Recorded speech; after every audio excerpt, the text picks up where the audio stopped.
Subscribe करें और bell दबाएं ताकि कोई खबर रह न जाए।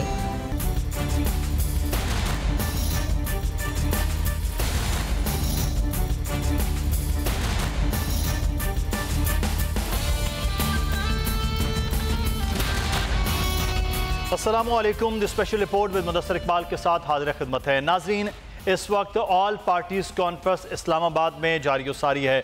जमीयत उलमा इस्लाम फ़े इसकी सरबराही कर रही है।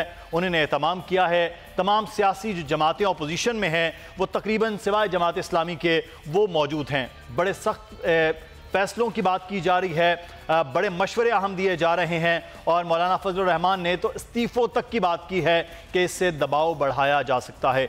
लेकिन अपोजिशन की दो बड़ी जमातें पाकिस्तान मुस्लिम नून और पाकिस्तान पीपल्स पार्टी क्या ऐसे इस्तीफ़ों की जानिब बढ़ सकती हैं? क्या ये इस्तीफ़ों से किसी किस्म का कोई दबाव हुकूमत पर आ सकता है या इन इस्तीफ़ों से उल्टा नुकसान अपोजिशन को हो सकता है? ये बहरहाल सवाल अहम है। अगर ऐसा कुछ सोचा गया, ये मौलाना फजलुर रहमान साहब की एक तजवीज़ है, लेकिन सेनेट के चेयरमैन और डेप्यूटी चेयरमैन के हवाले से अवामी नेशनल पार्टी की जानिब से ये बात आ गई है। इससे पहले पाकिस्तान पीपल्स पार्टी भी ये बात करती रही है कि सेनेट चेयरमैन को हटाया जा सकता है।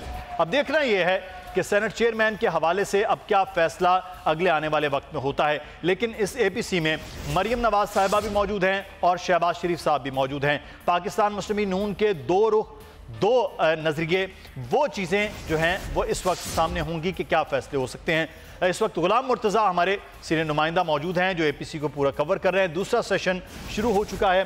गुलाम मुर्तज़ा, पहले सेशन में क्या मामलात हो रहे थे और अब क्या बातचीत चल रही है इस वक्त? जी, दूसरा सेशन जो है वो शुरू हो चुका है और इस सेशन में जिस तरह से पहले सेशन के जो बातचीत थी वो हमने अपने नाज़रीन के साथ शेयर की थी, जिसमें हुकूमत के खिलाफ एहतजाजी तहरीक चलाने का तो उसूली फैसला कर लिया गया है। एहतजाजी तहरीक के लिए कमेटी बना दी गई है। हर जमात से एक रुकन कमेटी जो है वो लिया जाएगा, जबकि तमाम मेंबरान मिलकर मुतफ़िक़ा तौर पर सरबराह भी एक चुनेंगे। कमेटी इस एहतजाज का जो लाहा अमल है उसको तय करेगी। कमेटी ये बताएगी कि धरना कब देना है या लॉकडाउन की जो पॉलिसी है वो क्या किस तरह से होगी। लेकिन एक अहम मुतालबा जो कि मौलाना फजलुर रहमान की जानिब से किया जा रहा था कि असम्बलियों से इस्तीफे दे दिए जाएं, उस पर किसी भी सियासी पार्टी ने इत्तेफाक नहीं किया। सबका ये कहना था कि हम एहतजाज जरूर करेंगे, लेकिन ये जो सिलसिला है इस्तीफों का ये नहीं होना चाहिए। हमारी बातचीत हुई असफर यार वली खान साहब से, ANP के रहनुमा हैं। उन्होंने कहा कि कमेटी तो बन गई है, कमेटी ही फैसला करेगी। तो असम्बली में उन्होंने कहा मैं तो नहीं हूँ, लेकिन जो लोग शामिल हैं वो असम्बली जाएंगे। और उन्होंने किसी ने सवाल किया उनसे कि मरीम नवाज ने आपकी तकरीर की बहुत तारीफ की है, तो उनका ये कहना था कि मुझे नहीं पता कि मेरी कौन सा जुमला या कौन सी बात जो है वो मरीम नवाज को पसंद आई है। दूसरा सेशन जो है वो अभी जारी है। इस सेशन में 2-3 अहम बातें हैं जो कि जिसपे मौलाना फजलुर रहमान जो हैं वो इत्तेहादियों को इस्तेमाल में ले रहे हैं, उनसे कह रहे हैं कि ये कर लिया जाए। एक तो लॉकडाउन के हवाले से AUF जो है वो कह रही है कि कोई 8वीं तारीख दे दी जाए। बजट के हवाले से भी बात की जा रही है कि बजट पास करवाने में अपोजिशन जो है उसका बाइकआउट करे। लेकिन दीगर जमातें जो है जिसमें खास तौर पे पाकिस्तान मुस्लिम नवाज और पाकिस्तान पीपल्स पार्टी है, उनका ये कहना है कि कट मोशंस के ऊपर भी अपना जो राय है वो देनी चाहिए, असम्बली में मौजूद रहना चाहिए। जबकि आज जो फैसला कोई अगर ये हो जाता है कि असम्बली का उस वक्त का जिनके बजट सेशन का 2 से 3 दिन के लिए बाइकआउट किया जाए तो ये बड़ा फैसला होगा। लेकिन ऐसा नजर नहीं आ रहा कि कोई आउटकम इसका वो बड़ा आज। अच्छा, गुलाम मुर्तज़ा हमारे साथ ही रहेगा, इस हवाले से मजीद भी आपसे बात करते हैं क्योंकि पंजाब को मरकज़ बनाने की भी बात हो रही थी। गुलाम मुर्तज़ा, मैच के हवाले तो आपने हमारी ज़बानी सुन लिया है, लेकिन जो मैच इस वक्त चल रहा है तमाम जमातें एक ही पिच पे एक ही बॉल के साथ खेलने जा रही हैं, तो अब ये कहा गया कि ग्राउंड जो है वो पंजाब को बनाया जाएगा। ये भी एक तजवीज़ सामने आ रही थी, ये तजवीज़ किसकी थी? और पंजाब को ग्राउंड बनाना मतलब है कि पाकिस्तान मुस्लिम नून फ्रंट फुट पर होगी, अपोजिशन के खिलाफ किसी भी किस्म का लॉकडाउन या तहरीक का हिस्सा होता है। इस बारे में क्या बात हुई आज? जी बिल्कुल, इसी तरह से जो ये पाकिस्तान मुस्लिम नवाज को ये कहा गया था कि अगर पंजाब से हम तहरीक का आगाज करते हैं तो पाकिस्तान मुस्लिम नवाज जो है वो होस्ट करेगी उसको और पंजाब से उसका आगाज किया जाएगा। ये तजवीज़ जो है वो ज़ेर गौर आई है, लेकिन अभी इसके ऊपर कोई फैसला जो है वो नहीं हो सका। 3 चीज़ें बहुत ही अहम है आपके इस प्रोसेस से कि एक तो आज फैसला किया जाएगा कि हुकूमत के खिलाफ लॉकडाउन करना है, धरना देना है या लॉन्ग मार्च करना है। मौलाना फजल रहमान एक तो इस बात के ऊपर बात कर रहे हैं, इत्तेहादियों को साथ लेकर चलने की कोशिश कर रहे हैं कि वो कोई एक तारीख दे दें लॉकडाउन की या धरने की या लॉन्ग मार्च की, इसमें से एक चीज़ चुन ली जाए।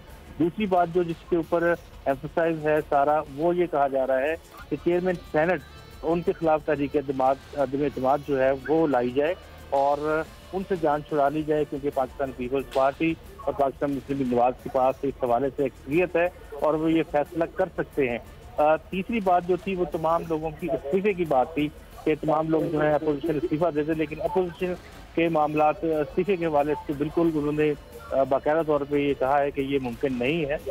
अभी जो सूरत हाल चल रही है उस सूरत हाल में लॉकडाउन की बात की जा सकती है, धरना दिया जा सकता है, लॉन्ग मार्च किया जा सकता है और फर्स्ट स्टेप के तौर पे जो तहरीक अदम-ए-एतमाद है चेयरमैन सेनेट के खिलाफ, वो जो है आज इसमें इसका फैसला किया जाएगा। क्योंकि लेकिन मौलाना फजल रहमान जो है वो पूरा उम्मीद है कि आज कम अज कम ये है कि हुकूमत के खिलाफ आज इब्तिदा जो है हमने कर ली है और उनका ये कहना था कि इब्तिदा हो गई है, तो ये सफ़र आगे की तरफ बढ़ेगा और हुकूमत के खात्मे की जानिब जाएगा, जो कि मौलाना ने ये कहा कि ये हमारा अव्वलीन मकसद यही है कि हुकूमत को जो है वो ख़त्म किया जाए और नए इंतखाबात जो हैं वो करवाए जाएँ। उनका यही मेन मुतालबा था। उन्होंने कहा कि मैंने आज अपने सफ़र का आगाज कर दिया है। सही, लेकिन मौलाना फजल रहमान साहब का जो मौक़िफ़ शुरू से रहा है गुलाम मुर्तज़ा वो बड़ा सख्त रहा है, लेकिन मुस्लिम नून में जो इस वक्त 2 मौक़िफ़ रहे हैं, मियाँ शहबाज शरीफ और मरीम नवाज साहिबा के बारे में खबरें आ रही कि वो ये कह रही हैं कि आज ही कोई ना कोई हल निकाल कर और कोई ना कोई बात करके फैसला करके निकला जाए। तो जो दीगर सियासी जमातें हैं, ख़ासतौर पर पाकिस्तान पीपल्स पार्टी, क्या वो भी आपको लग रहा है कि किसी फैसले की जानिब ही आज बढ़ती हुई नजर आएगी? जी, जिस तरह से नैब की कार्रवाइयाँ जारी थी उस तनाज़र में बहुत सा जो क्यास है वो फैलाया जा रहा था और इसके ऊपर बात भी हो रही थी कि क्या पाकिस्तान पीपल्स पार्टी हिस्सा लेगी, क्या पाकिस्तान पीपल्स पार्टी जो है वो उनके तमाम रहनुमा आएंगे, बिलावल भुट्टो जरदारी भी आएंगे, क्या वहाँ पे या शहबाज शरीफ आएंगे, उनके साथ मरियम भी आएंगी। जिस तरह से एक पॉलिटिक्स की जो बात आप कर रहे हैं यहाँ पे भी हो रही थी, इससे पहले भी हो रही थी। पॉलिटिक्स आपको पता है कि अगर पार्टी में गुलाम मुर्तज़ा से दोबारा से रब्ता करने की हम कोशिश करते हैं और मज़ीद अहवाल सेशन का आगाज़ हो चुका है इस वक्त APC का, और APC में अब फैसला होना यह है कि क्या हो सकता है, क्या लॉकडाउन हो सकता है, किसी किस्म का कोई एहतजाज का दिन रखा जा सकता है, कोई लॉन्ग मार्च का मामलात हो सकते हैं। मौलाना फजल रहमान चाह रहे हैं कि आज कोई हतमी तारीख बाकायदा तौर पर और हतमी किसी भी किस्म के ऊपर फैसला ज़रूर हो जाए। अब देखना यह है कि पाकिस्तान पीपल्स पार्टी है, अवामी नेशनल पार्टी है, पाकिस्तान मुस्लिम नून है, वो क्या अब दीगर जो अपोजिशन की जमातें हैं छोटी वो भी मिलकर को फैसले की जानिब आगे बढ़ पाती हैं या नहीं, और क्या वाकई मरकज़ को पंजाब रखा जाएगा या इस्लामाबाद को लॉकडाउन के मामलात होंगे। क्योंकि अब बलूचिस्तान के अंदर हुकूमत इस वक्त इत्तेहादियों के साथ मिलकर पाकिस्तान तहरीक इंसाफ है, लेकिन जो कहा जा रहा था मैंगल साहब के हवाले से, उन्होंने भी अब बहरहाल इस APC में शिरकत नहीं किया। गुलाम मुर्तज़ा हमारे साथ मौजूद है। गुलाम मुर्तज़ा, आप बात कर रहे थे, एक तो बात मुकम्मल कीजिएगा, दूसरा क्या फ़र्क तो पड़ा है कि बहरहाल एक सूबे के अंदर ऑलरेडी मजबूत थे जो हुकूमती इत्तेहादी हैं या हुकूमत है, दूसरी जानिब मैंगल साहब थे तो वो भी अब हुकूमत के साथ हो गए, APC का हिस्सा नहीं हुए, तो हम कह सकते हैं कि बलूचिस्तान में एक अच्छा खासा हिस्सा वो अब इस APC का नहीं होगा सिवाय जमीयत उलमा इस्लाम फे के। बिल्कुल सर, आपकी बात बिल्कुल दुरुस्त है। PNP मैंगल जो हैं वो उन्होंने परसों रात ही ये फैसला कर लिया था कि वो इस APC में शिरकत नहीं करेंगे और आज उसका बाकायदा ऐलान भी कर दिया गया है। कुछ तहफ़्फ़ुज़ात थे जो कि वज़ीर-ए-आज़म मुलाकात में दूर कर दिए गए हैं, लेकिन बात असल में ये है कि जब कोई भी कॉन्क्रीट फैसला अगर ये कहा जाए कि आज निकल आएगा तो उसका आउटकम एपीसी से आज कोई आउटकम बहुत बड़ा निकलने का कोई इम्कान नहीं है। आज जो एपीसी है ये आगाज कर दिया गया है। एक तो यहाँ आज ये भी डिस्कस किया जा रहा है कि पब्लिक को किस तरह से हम इन्वॉल्व कर सकते हैं, क्योंकि पूरा पाकिस्तान महंगाई से अवाम चीख रहे हैं। तो इसको कुछ टाइम दिया जाए। एक तरीक जो है उन्होंने ये कहा कि पंजाब में और बाकी दीगर सूबों में भी जिस तरह से महंगाई की सूरत हाल रोज रोज बढ़ रही है, तो हमें कुछ वक्त ऐसा चाहिए कि 1 महीने के करीब जिसमें हम तमाम लोगों को एंगेज कर लें, ताकि जो बजट के बाद आने वाली महंगाई है वो भी आ जाए और 10-15 जुलाई से इसका टेम्पो बनाया जाए। और उसमें अगर हम एहतजाज करते हैं या लॉन्ग मार्च करते हैं, लॉकडाउन करते हैं, तो बहुत से लोग जो हैं वो शामिल हो जाएंगे, शहरी भी शामिल होंगे, तंजीमें भी शामिल होंगी। तो ये असल में प्रेशर टैक्टिक्स हैं गवर्नमेंट के लिए, मौजूदा गवर्नमेंट के लिए, कि वो पोजीशन इसी तरह से यूज करती है। ये एपीसी भी उन्हीं में से एक है, क्योंकि अगर सिस्टम को डीरेल करना हो या सिस्टम को खराब करना हो या वाकईतन कुछ हो, तो इस्तीफों की बात के ऊपर कतई ऐसा फैसला ना आता, उनको कोई ऑप्शन के तौर पे महफूज रख लिया जाता। उन्होंने कहा इस्तीफे नहीं होंगे। फिर ये है कि अपोजिशन की आज जमातों ने यहाँ ये भी कहा कि हम बजट डिबेट में भी हिस्सा लेंगे, वहाँ भी जाएंगे। ये भी एक बड़ी बात थी कि अगर बजट डिबेट में हिस्सा ना लिया जाए, हुकूमती अरकान जो हैं वो खुद ही बैठे रहे, तो एक इल्ज़ाम बहुत बड़ा कल को दिया जा सकता है कि जो मौजूदा गवर्नमेंट है वो उसी ने बजट पास किया है और किसी की और पार्टिसिपेशन नहीं थी। यानी कि हुकूमती बजट है और हुकूमत ने बजट पास कर ली है, लेकिन वहाँ पे भी एक्टिव पार्टिसिपेशन अपोजिशन की मौजूद रही है। और आने वाले दिन 2-3 जो हैं जिसमें बजट पास होना है, वो ये कहा जा रहा है कि उसमें भी हम मौजूद रहेंगे। देखिए, इन 2-3 फैसलों में से कोई ऐसा फैसला नहीं नजर आ रहा जिसमें हम कह सकें कि ये गैर लचकदार फैसला है। ये सियासी तौर पे इसी तरह से किया जाता है और यही फैसले जो हैं वो बताए जा रहे हैं। बुनियादी तौर पर जी गुलाम, तो बुनियादी तौर पर हम ये कह सकते हैं कि इस वक्त हुकूमत के लिए बहरहाल प्रेशर बनाने की बात है, लेकिन ना कि निज़ाम को डिरेल करने की, ना ही पार्लियामान को डिरेल करने का मामला है। ठीक है, गुलाम मुर्तज़ा हमारे साथ मौजूद थे, इस हवाले से मजीद भी बात करेंगे। उस पर हम बात करेंगे। शाहिद हसन सिद्दीकी साहब सीनियर माहिर माशियात हमारे साथ मौजूद हैं, उनसे इस वक्त बात करते हैं। जी बहुत शुक्रिया शाहिद हसन सिद्दीकी साहब। सर, आपने हमें वक्त दिया। इस वक्त डॉलर है वो बड़ी तेज़ी के साथ आगे बढ़ रहा है, 150 क्रॉस कर चुका है, लेकिन इस वक्त जो आगे डॉलर तेज़ी के साथ बढ़ रहा है, ये हुकूमती मुआशी पॉलिसियों की नाकामी है शाहिद साहब, या फिर इसके पीछे कोई वजह और है? मैं आपसे अर्ज़ कर दूं कि जब प्राइम मिनिस्टर इमरान खान ने हलफ उठाया था, उस वक्त $1 124 रुपये 20 पैसे का था। अब उसके बाद ये 38 रुपये का तकरीबन फ़ी डॉलर का इजाफा हो गया। ये तो बहुत ही एक संगीन सूरत हाल है और इसमें जो परेशानी की बात हर पाकिस्तानी को होनी चाहिए वो ये है कि इतनी ज़बरदस्त डिवेल्यूशन हुई, आपने बरामद कुनंदगान को कुछ मराद भी दी जिसकी कॉस्ट आवाम को पे करनी पड़ी। उसके बावजूद जुलाई से मई तक के जो आदाद शुमार हैं 11 महीने के, उसमें हमारी बरामदात गिर गई। तो ये सोचने की बात है कि बरामदात गिर क्यों गई हैं पिछले साल की इसी मुद्दत के मुकाबले में। सही। तो ये तशवीशनाक बात इसलिए है कि आपने तो बरामदात को बढ़ाने की पॉलिसी रखी ही नहीं। तो ये जो नाकामी हो रही है मईशत के फ्रंट पर भी, रुपए की कदर के पर भी, उसमें कई वजूहात हैं। एक पहली तो वजूहात ये है कि जो आपने खुद ही कहा, मैं उससे मुत्तफ़िक़ हूँ कि हुकूमत की माशी पॉलिसियों की मुकम्मल नाकामी, क्योंकि इन्होंने जो इंतखाबी मंशूर था और जो इंतखाबी वायदे थे जो पाकिस्तान की मईशत की तरक्की और खुशहाली के ज़ामिन थे, उनसे तकरीबन 100% इनहराफ किया है। अमल न करना एक चीज़ होती है, यहाँ उन्होंने उससे इनहराफ किया है, उसके संगीन नताइज बरामद हुए। दूसरी बात ये थी कि एक एतमाद का बहरान पैदा हो गया कि वायदे करके आपने इतनी ज़्यादा लोगों की तवक्कुआत बढ़ा दी थी और इस साल जो परफॉर्मेंस रही वो 2018 की जो पिछली हुकूमत की थी उसके मुकाबले में भी तकरीबन कमतर रही है अहम शोबों में। तो ये एक एतमाद का बहरान आपने देखा कि FDI भी गिरा, मईशत की शरह नमू भी सुस्त हुई, अफरात ज़र जो है वो हमारा बढ़ा, कर्ज़ों का बोझ इंतहाई तेज़ रफ्तारी से बढ़ा और जो 10 सालों के आप औसत की बात कर रहे हैं उससे कहीं ज़्यादा तो इस 9-10 महीने में बढ़ गया। तो ये जो एतमाद का बहरान हुआ। तीसरा ये कि IMF की जो शराइत थी वो थी स्टेबलाइजेशन वर्सेस ग्रोथ, नाम तो उसका यही था, लेकिन उसकी आड़ में रुपए की कदर को मार्केट बेस्ड कम करना था। लेकिन मार्केट बेस्ड जो एक्सचेंज रेट होता है उसको स्टेट बैंक ने कंट्रोल करना होता है।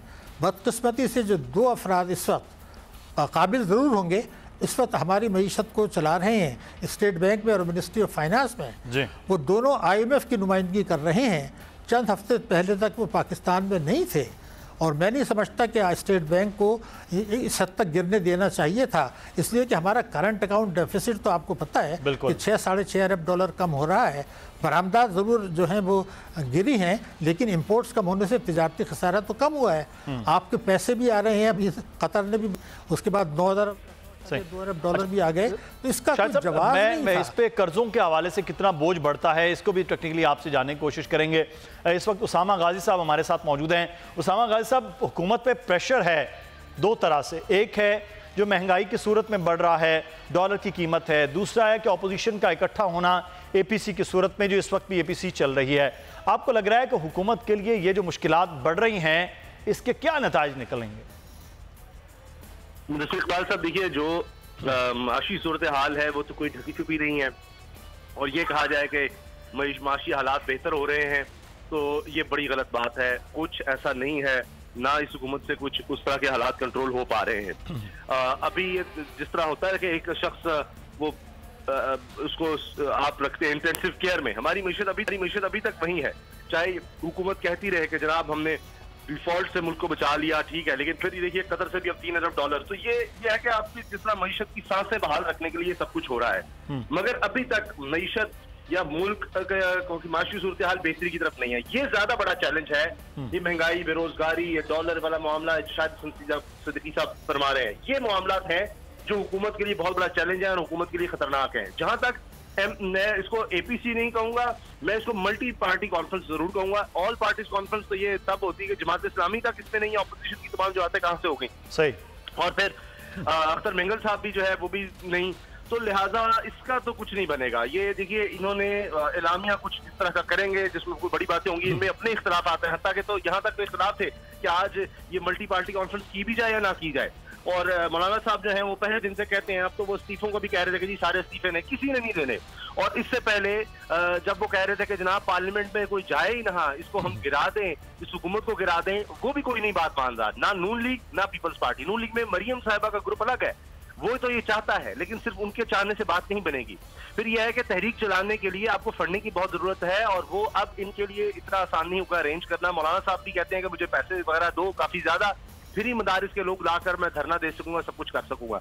अकेले वो नहीं कर सकते। अब वो फंडिंग का भी इशू है पीपल्स पार्टी के लिए भी और नून लीग के लिए भी। इस वक्त बड़ी फंडिंग अरेंज करना एक मसला है, क्योंकि आपको पता है कि पहले इनके अकाउंट्स वगैरह देखे जा रहे हैं, फिर ये MNA MPs जो मौजूद हैं या दीगर लोग हैं वो तब देते हैं जब उन्हें इलेक्शन की तैयारी करनी हो। तो अब वो कहेंगे कि अभी हम पैसे लगाएं और फिर इलेक्शन की भी। और अगर हुकूमत फर्ज कर ले एक मफरूजा है जिसका कोई चांस नहीं है हुकूमत गिराने का, तो उसके बाद वो ख्याल है कि हालात कंट्रोल हो जाएंगे मईशत के, इससे भी ज्यादा बदतर होंगे। आप मेरी बात लिख के रख लें, ये अगर पार्टीज ये समझ रही हैं, और उसके बाद इनकी आपस की लड़ाइयां शुरू हो जाएंगी। मुशर्रफ दौर के बाद क्या हुआ था, इसहाक डार साहब वजीर खजाना बने और फिर भाग गए, और अब यही कुछ होगा अगर ऐसा कुछ होता है। तो ये कहीं नहीं जा रहा है ये सारा मामला मल्टी पार्टी कॉन्फ्रेंस का। आप देखिएगा ये बड़ा मज़ा खेज होगा सब कुछ। सही, लेकिन उसामा गाजी साहब, एक जो चीज़ है कि एक जो आपने पहले बात की कि मुआशी तौर पर जो इस वक्त सूरत हाल है वो बहरहाल एक बड़ा चैलेंज है।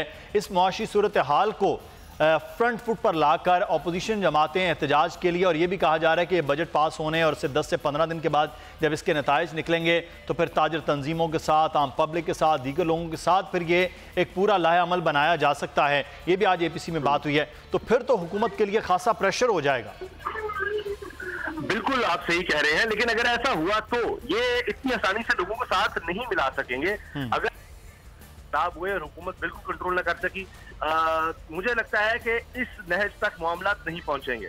ये बजट जब पास हो जाएगा तो आप देखेंगे कि एक कॉन्फिडेंस आने लग जाएगा। उधर से IMF का जो है वो बोर्ड अगर मंजूरी दे देता है तो ये कतर के देखिए ये आना शुरू हो जाएंगे, डॉलर्स वगैरह, उससे थोड़ी सी स्टेबिलिटी आएगी। तो मैं नहीं समझता कि मल्टी पार्टी कॉन्फ्रेंस जो है ये कोई भी नतीजा खेज किसी भी तरह से हो सकेगी, और ये लोगों को साथ लाने की कोशिश करेंगे। लेकिन मुझे बताएं इनका एजेंडा जो है वो महंगाई कहाँ है, इनका एजेंडा बेरोजगारी कहाँ है? बेरोजगार हुए तो मौलाना फजलुर रहमान साहब हुए हैं कि जनाब उनको पार्लियामेंट में अब जगह नहीं मिल रही, उनको घर नहीं मिल रहा जो सरकारी घर था। तो आपका दर्जे है कि इस तरह से कामयाबी जो है वो इस APC को, जिसको आप मल्टी पार्टी कॉन्फ्रेंस कह रहे हैं, वो हो सकती है। बहुत शुक्रिया उसामा गालिब साहब हमारे से। शाहिद हसन सिद्दीकी साहब हमारे साथ हैं, उनसे कुछ माशी सूरत हाल के हवाले से मजीद भी बात करेंगे। नाज़रीन यहाँ पर एक ब्रेक लेते हैं, ब्रेक के बाद वापस आएंगे, फिर मजीद बात होगी।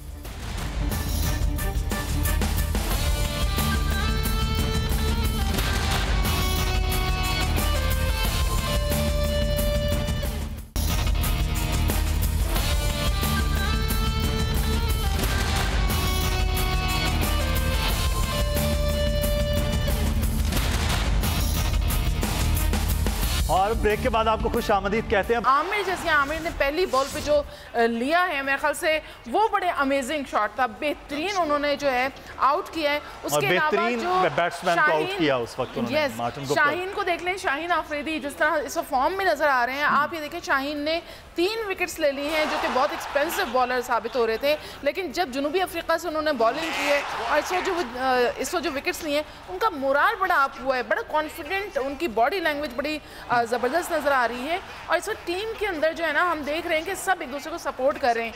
पहले हम देखते थे एक फील्डर दौड़ा एक बॉल के पीछे, लेकिन अब 2-2, 3-3 फील्डर्स एक बॉल के पीछे लग रहे हैं। विकेट और कंडीशन को देखते हुए जी, विकेट और जो कंडीशन को देखते हुए जो बॉलिंग चेंज बीच में रख के उन्होंने की है, हफीज को लाया है, अमाद को लाके फिर शाहीन को ला रहे हैं, इससे बड़ा एक प्रेशर बिल्डअप हो रहा है। स्पिनर ला रहे हैं तो बहुत फर्क पड़ रहा है इससे, क्योंकि वो सेटल डाउन नहीं हो पा रहे थे। जैसे रॉस टेलर को हमने देखा कि इतना मंझा हुआ प्लेयर जिसको हम समझते हैं सीसा प्लाई दीवार, लेकिन इस रॉस टेलर अपनी क्रीज पर अपने आप को एक सेटल नहीं कर पाए, बड़े शेकी सी लगे और इसी वजह से उन्होंने ज्यादा रन्स भी स्कोर नहीं किए हैं। बिल्कुल इस वक्त जो है वो बर्मिंघम की सूरत हाल भी जान लेते हैं।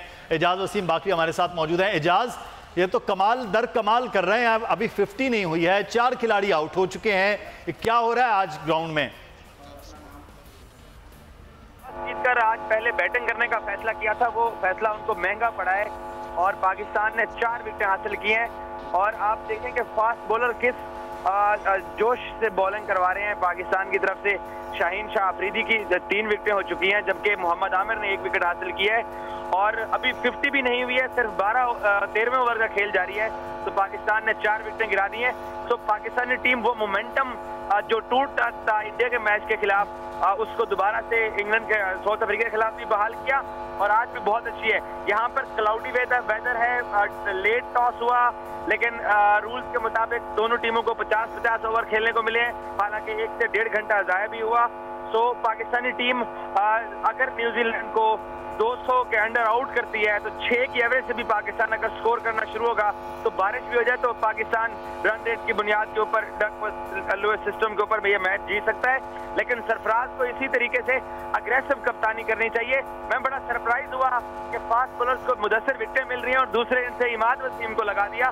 तो कप्तान को अगर न्यूजीलैंड के बैट्समैन फास्ट बॉलर से डर रहे हैं तो मेरा नहीं ख्याल कि इमाद को दूसरे एंड से लगाना चाहिए, वहाब को मुतारफ करवा देना चाहिए। अब सही, बिल्कुल, ये वहाब इस वक्त क्योंकि वो शाहीन से और आमिर से भी अपनी ज़्यादा स्पीड के साथ बॉलिंग कर रहे हैं। अब देखना है कि वहाब को कब बुलाया जाएगा। बहरहाल इस वक्त तक जो कप्तानी का सिलसिला है वो और पूरी तरह से मैच में ग्रिप रखी हुई है वो भी नज़र आ रही है। अब देखना है सरफराज एक से स्लो और एक से फास्ट करके दोनों जानिब वो सिक्का खेलने की कोशिश कर रहे हैं, तो उनमें भी कामयाबी होती है नहीं। लेकिन बहरहाल इस वक्त पाकिस्तान की अपनी मैच पे ग्रिप खासी मजबूत है। एजाज हमारे साथ हैं। नादरा, एक चीज़ तो है कि अनबीटेबल न्यूजीलैंड 92 में था, सिर्फ पाकिस्तान से हारा है। आज उनका मैच है, छठा मैच, तो वो भी पाकिस्तान से है और अनबीटेबल था, तो पाकिस्तान से आज भी इस वक्त मुश्किलात के शिकार न्यूजीलैंड। बिल्कुल, और ये बड़ी सरप्राइजिंगली ये चीज़ नज़र आ रही है कि जो 92 में हुआ वो 2019 में हो रहा है। वैसे अमूमन होता नहीं मुदस्सिर, एक चीज़ मिल जाए, 2 मिल जाए, लेकिन हम जिस तरह से हार रहे हैं और जिन जिन टीमों से हार रहे हैं ये 92 में होता रहा है। तो कभी कभार ऐसे वाइब्स आते हैं कि शायद जो पाकिस्तान जो है वो वर्ल्ड कप जीत लेगा। तो उम्मीद तो यही है कि आगे देखना है हमें, क्योंकि आगे मजीद टीमें भी हैं। वेस्ट इंडीज़ का नोबडी नोस कि वो क्या परफॉर्म करते हैं, उनके भी चांसेस बन सकते हैं। आपका बांग्लादेश जो है ऑलरेडी वो 6 नंबर पर है, फिर पाकिस्तान 5वें पे, फिर आप इनको देख लें, श्रीलंका को देख लें, तो कुछ पता नहीं है। गेम जो है बड़े इंटरेस्टिंग होते जा रहे हैं, मज़ा आ रहा है, दिल नहीं चाहता कि टीवी के आगे से आप हटें। लेकिन आज जो नपी तुली बॉलिंग की शाहीन अफरीदी ने बिल्कुल मिडिल ऑफ द स्टंप्स गेंद को फेंक रहे थे और जिसकी वजह से रॉस टेलर उसको रीड नहीं कर पाए। आपने देखा वो जैसे ही उन्होंने हिट किया और आउट हो गए। सरफराज ने बड़ा ज़बरदस्त कैच लिया, बहुत अच्छा कैच, जो कि बहुत मुश्किल कैच था मेरे ख्याल से। जी सही। तो इस वक्त हम बर्मिंघम की सूरत हाल जान लेते हैं। हमारे साथ अफजल जावेद मौजूद हैं और अफजल, मोहम्मद आमिर की पहली बॉल पर पहली विकेट के बाद अब ये सिलसिला रुका नहीं है। शायकीन क्रिकेट क्या कहते हैं जो बर्मिंघम में मौजूद हैं? जी बिल्कुल, इस वक्त पाकिस्तान और न्यूजीलैंड के मबैन जो बड़ा वर्ल्ड कप का मैच है वो जारी है। न्यूजीलैंड की टीम टॉस जीतकर पहले बैटिंग करी है और पाकिस्तान की तरफ से एक अच्छा आगाज़ किया।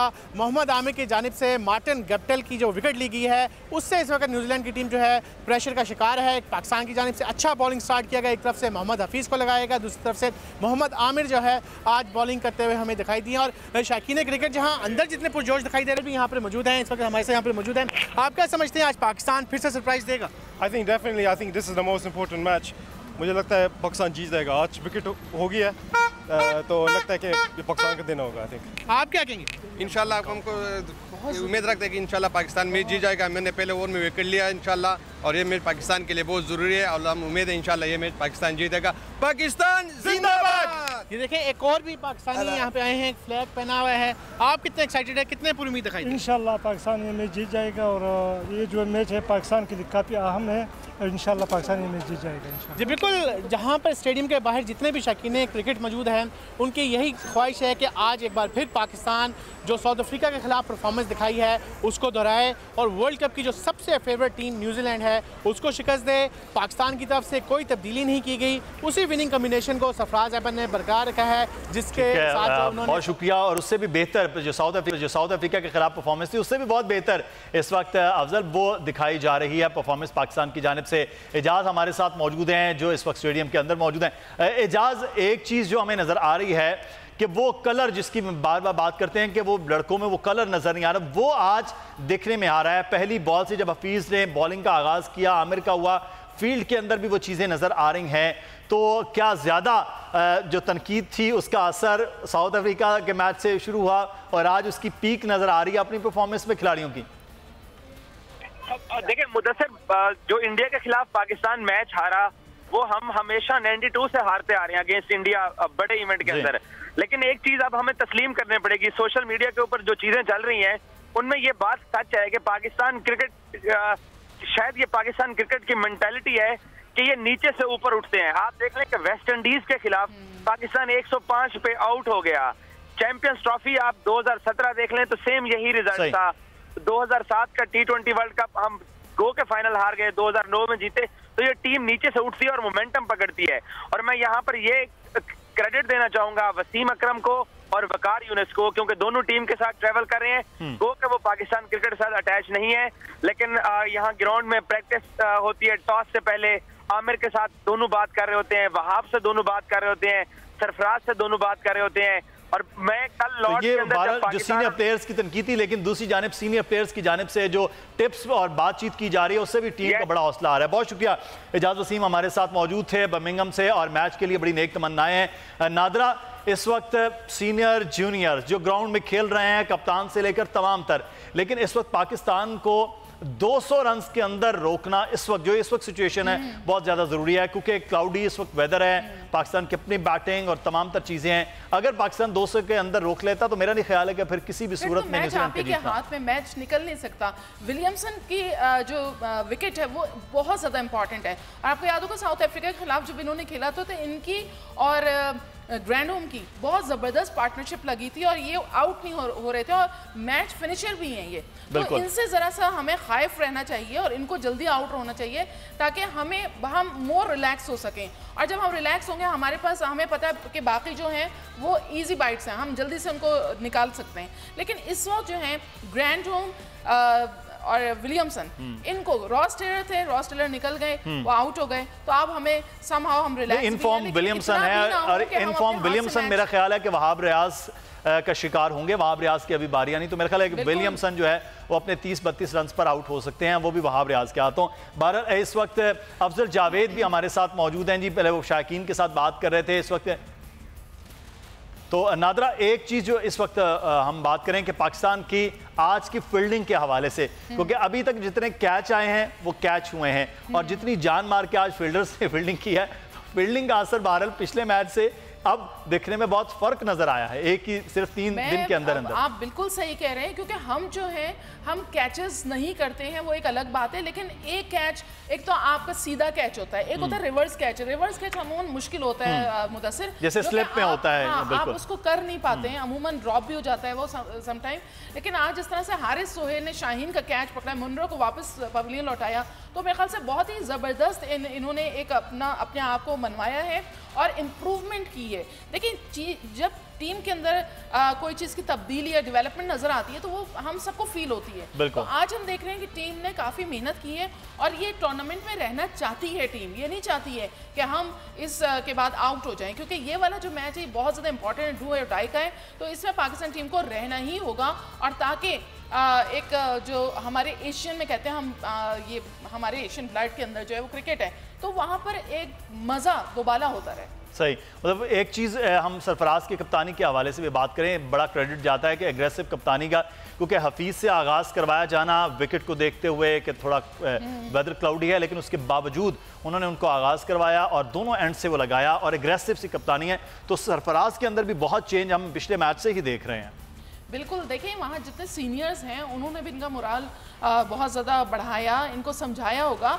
तो जब इन्होंने देखा कि शुरू से ये जैसे हम कह रहे थे कि पीएम साहब ने कहा था कि बैटिंग करनी है, इन्होंने वो नहीं ट्वीट पढ़ा होगा या वो नहीं किया, तो इनको अपनी गलती का वो हो गया अंदाज़ा कि मैंने गलत किया है। जब इंसान गलती से सीखता है तो ऐसे पॉजिटिव रिजल्ट्स आते हैं जो आज हमें चलें, आज जो मुकम्मल तौर पर रिजल्ट है उसकी उम्मीद की जाती है, लेकिन इस वक्त पाकिस्तान की ग्रिप पूरी तरह से मैच पर है और अब तकरीबन 15 ओवर का खेल मुकम्मल हो चुका है। कल हाजिर होंगे क्योंकि पाकिस्तान इंशाल्लाह आज जीतेगा, तो कल की जीत को भी सेलिब्रेट करेंगे। मुदस्सिर इकबाल को इजाज़त दीजिए, अल्लाह हाफिज़।